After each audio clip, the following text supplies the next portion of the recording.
कि मेरे इस कर्नाटक प्रवास में 6 अप्रैल भारतीय जनता पार्टी के स्थापना दिवस के बाद 7 अप्रैल से 20 अप्रैल तक जो सामाजिक न्याय पखवाड़ा मनाए जाने का जो प्रावधान था, उसमें आज का दिन प्रधानमंत्री गरीब कल्याण योजना के लिए नियत था। मेरा प्रवास जल शक्ति मंत्रालय और खाद्य प्रसंस्करण मंत्रालय को लेकर था, लेकिन जो भी सांसद या विधायक जहां पर भी है, हमारे पार्टी के निर्देश के अनुसार और सरकार की योजनाओं के अनुसार मेरा भी उपस्थित रहना मेरे लिए जरूरी था और उसके लिए रामदास जी ने इस कार्यक्रम में मुझे आमंत्रित किया। मैं उनको दिल से बधाई देता हूँ और आपका अभिनंदन करता हूँ। हमारे बीच में अभी नवीन जी जो मेरे नंदन जी हमारे मित्र थे, वो भी कार्यक्रम में गए हैं। सोमशेखर जी जो यहाँ के प्रभारी मंत्री हैं, श्रीमती सुनंदा जी महापौर मैसूर, नागेंद्र जी हैं, अन्य सभी अधिकारीगण, पार्षदगण, उपस्थित भाइयों बहनों, पत्रकार मित्रों, मैं रामदास जी को सुन रहा था तो लगभग उन्होंने बातें योजना की आपके सामने कर दी है। मुझे भी 3 बातें ही कहनी है कि सरकारें आती हैं, लेकिन जब से मोदी जी प्रधानमंत्री बने, जो कार्यशैली में परिवर्तन आया वो महत्वपूर्ण है, उसका आकलन करना।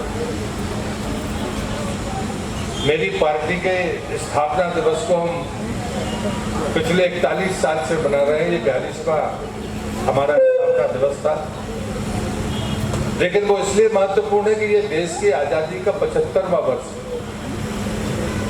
15 अगस्त को देश की आजादी के 75 वर्ष हो जाएंगे और जब देश में प्रधानमंत्री मोदी जी बने थे और 2015 में जब उन्होंने कहा था कि देश की आजादी के 75 वर्ष होंगे,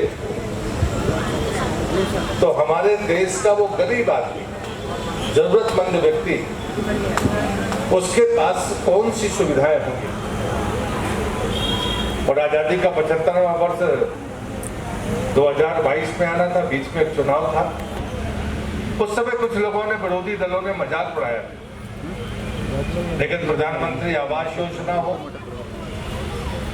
स्वच्छ भारत अभियान के तहत शौचालय हो, उज्ज्वला के तहत गैस कनेक्शन हो, और 2019 के बाद जैसे ही दूसरी पारी शुरू हुई, प्रधानमंत्री जी ने कहा हर घर जल, जल जीवन मिशन के तहत हर घर जल, और उसमें भी ये तय किया कि स्वच्छ जल, हर घर तक जल पहुंचे, ये तो ठीक है, लेकिन वो पानी स्वच्छ पहुंचना चाहिए। और तीसरा, वो स्रोत जो 15 वर्ष तक हो उसको स्थायी माना जाएगा, अन्यथा किसी वैकल्पिक स्रोत की तैयारी करनी पड़ेगी।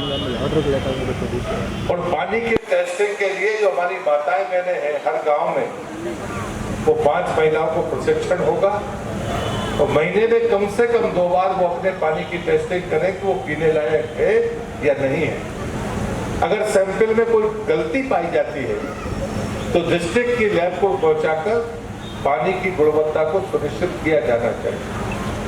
और अंतिम बात है कि नल जल योजनाएं होती है, कर्नाटक उसमें अग्रणी राज्य रहा है।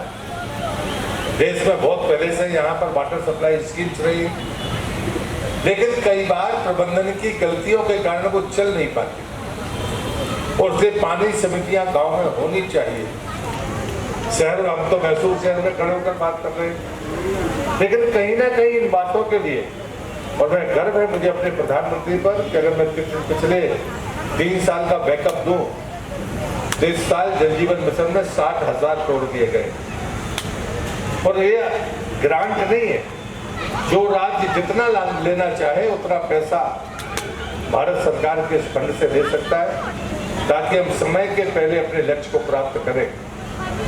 और इसलिए चाहे आज जो प्रधानमंत्री गरीब कल्याण अन्य योजना है, कोरोना की महामारी के बीच में 80 करोड़ परिवारों को मुफ्त अनाज देना, जिनके पास में राशन कार्ड नहीं थे उनको भी दिया जाना, और अभी फिर से 6 महीने के लिए उसको बढ़ाया गया है ताकि आम गरीब आदमी को भोजन की गारंटी दी जा सके, शुद्ध पीने के पानी की गारंटी दी जा सके, प्रधानमंत्री आवास के नाम पर उसको एक व्यवस्थित घर मिल सके।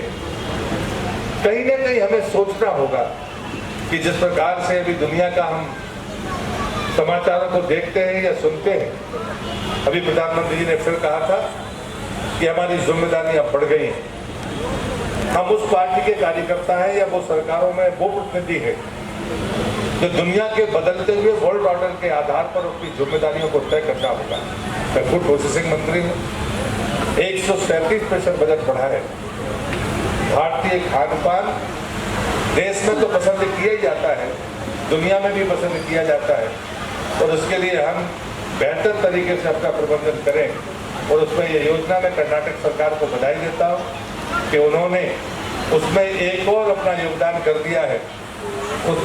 उसका नाम दिया है आजादी सुवर्णा अन्न योजना। उसके लिए मैं आप सबको बधाई देता हूँ। आप सबका बहुत बहुत अभिनंदन, बहुत बहुत बधाई। वंदे मातरम।